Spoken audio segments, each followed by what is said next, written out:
गिबिसिनथाराव बड'लेण्ड बुब्लि चेनेलखौ नायगिरि नोंथांमोननिसिम बयखौबो खुलुमनाय आरो हामलायनायखौ जासिहरग्रोनाय थाबाय।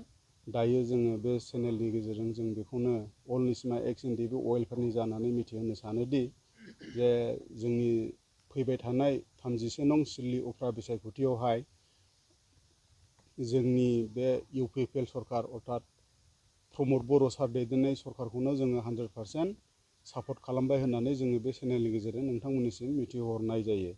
मानो होनोब्ला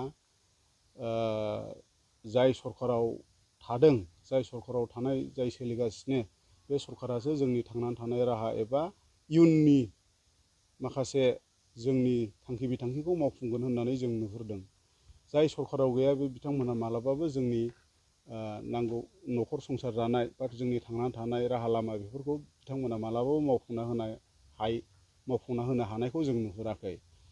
आरो बै समावनो हाग्रामा महिलारि बिथाङा बुंखादों दे जों खालामनाय बिटिआर सुक्ति बे इमप्लिमेन्टेसन जे जानांगौमोन बे इमप्लिमेन्टेसनखौ बिथाङा मालाबाबो गाव सरकाराव फैयोब्ला खालामा होननानै बिथाङा गावनि स्वयं खुगाजोंनो बुंनानै लाखानाय दंमोन।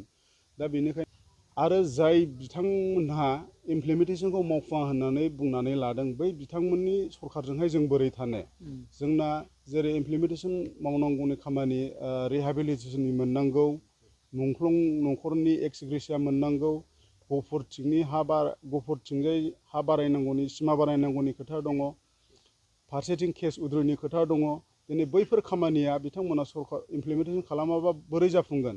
दा बेनिखायनो जोङो अल निचमा एक्स एनडिएफबि वेलफेयारनि जानानै बेखौनो डिक्लेयार होयो जे जोङो फैबाय थानाय बिसायख'थियाव 100% निर्मल सार एबा प्रमद बर' सार दैदेननाय UPPL सरकारखौनो जों मदद खालामबाय होननानै बे चेनेलनि गेजेरजों मिथिहोहरनाय जायो।